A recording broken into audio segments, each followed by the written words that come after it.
Engineer হৈ গ'ল, কোনোবা ডক্টৰ পঢ়ি আছে, এগৰাকী ওলাব এইবাৰ, আৰু অহাকালিও এগৰাকী ছাত্ৰ আহিব আমাৰ BVSC পঢ়ি থকা ল'ৰা। পশ্চিম দৰং জাতীয় বিদ্যালয় ইতিমধ্যে আমাৰ 26 বৰ্ষ অতিক্ৰম কৰিছে, আৰু 1997 চনত প্ৰতিষ্ঠিত এই বিদ্যালয়খনে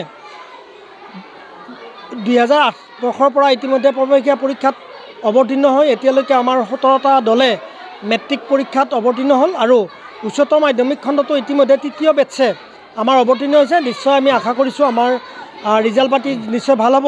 আৰু এইখিনিতে আমি ক'ব বিচাৰোঁ, আমি কেইবাবছৰ ধৰি আমি আমাৰ যিটো জাতীয় গামোচাৰ স্বাভিমান, আমাৰ জাতীয় উৎসৱ অসমীয়া জাতীয় বিহুৰ ক্ষেত্ৰত আমি আমাৰ অসমীয়া বছৰৰ প্ৰথম স্কুল খোলাৰ দিনটোত আমি সকলোৱে শিক্ষক ছাত্ৰ ছাত্ৰী অভিভাৱক সকলোৱে মিলি আমাৰ গামোচাখন লৈ গামোচা পৰিধান কৰি আমি অসমীয়া জাতিৰ যিটো জাতীয় সত্তা বা জাতীয় স্বাভিমান এইটো ৰক্ষাৰ কাৰণে চেষ্টা কৰি আহিছোঁ। আৰু এইবেলিও আমি তেনেকুৱা এটা কাৰ্যসূচী ইতিমধ্যে ল'লোঁ, আৰু ইয়াৰ পিছতে আমি আমাৰ বন্তি প্ৰজ্বলনে আৰম্ভ কৰা আৰু মৌন পাঠনে আৰম্ভ কৰা যি কাৰ্যসূচী, তাৰ লগত আমাৰ কাৰ্যসূচীত অংশগ্ৰহণ কৰিলে পৰিচালনা সমিতিৰ উপসভাপতি মাননীয় বিপিন চন্দ্ৰ কলিতাদেৱে, আৰু তাৰ লগত আমাৰ ৰেক্টৰ সন্মানীয় ৰমেশ ডেকাদেৱ থাকিলে, আৰু আমাৰ গোটেইখিনি শিক্ষক, আমাৰ শিক্ষক ছাত্ৰ ছাত্ৰী কৰ্মচাৰী আৰু আমাৰ যিখিনি অভিভাৱক সকলোৱে আছে। আৰু আমি আশা কৰিছোঁ আমাৰ ভৱিষ্যতেও এই বিদ্যালয়খনে তেনেকুৱা অসমীয়া জাতীয় জীৱনৰ যিবিলাক আমাৰ সমল, এই সমলবিলাক ৰক্ষাৰ কাৰণে আমি সদা সচেতন হৈ থাকিব পাৰিম আৰু আনকো অনুপ্ৰাণিত কৰিব পাৰিম।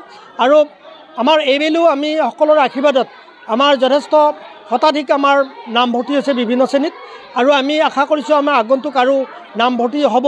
আমি ইতিমধ্যে গাড়ীৰো আমাৰ বিদ্যালয়লৈ গাড়ীৰো এই বছৰ আমি কেইবাবছৰ ধৰি গাড়ীৰো আমি দিহা কৰিছোঁ। এই বছৰো অকণমান আমি বেছিকৈ আমি গাড়ী দিবলগীয়া হৈছে আমাৰ যথেষ্ট অভিভাৱকৰ আমাৰ দাবীৰ ক্ষেত্ৰত। আমি ভৱিষ্যতেও যথেষ্টখিনি কৰিম বুলি ভাবিছোঁ।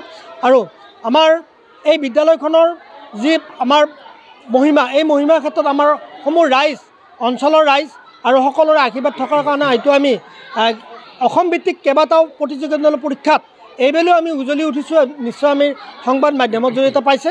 আমি আশা কৰোঁ ভৱিষ্যতেও এই বিদ্যালয়খনে তেনেকৈ আশাৰ ৰেঙনি কঢ়িয়াই আনি এই অঞ্চলটোৰ ছাত্ৰ ছাত্ৰীক এখন সম্পদ হিচাপে ছাত্ৰ ছাত্ৰীক গঢ়ি দিবৰ কাৰণে এখন অনুষ্ঠান হৈ গঢ়ি উঠিব পাৰে, আৰু ইয়াৰ আদৰ্শত আমি দেশৰ সেৱা কৰিব পৰা সম্পদ আৰু মানুহ সৃষ্টি কৰিব পৰা সম্পদ কৰিবৰ কাৰণে এই বিদ্যালয়খনে ভৱিষ্যতেও যাতে তেনেকৈ সকলোৰে আশীৰ্বাদত, ভগৱানৰ আশীৰ্বাদত আমি কৰিব পাৰোঁ, তাকে কামনা কৰি আজিৰ এই সামৰিছোঁ। নমস্কাৰ সকলোকে। আমি ৰঙালী বিহু আৰু নতুন বছৰৰ ওলগ যাইছোঁ। ধন্যবাদ।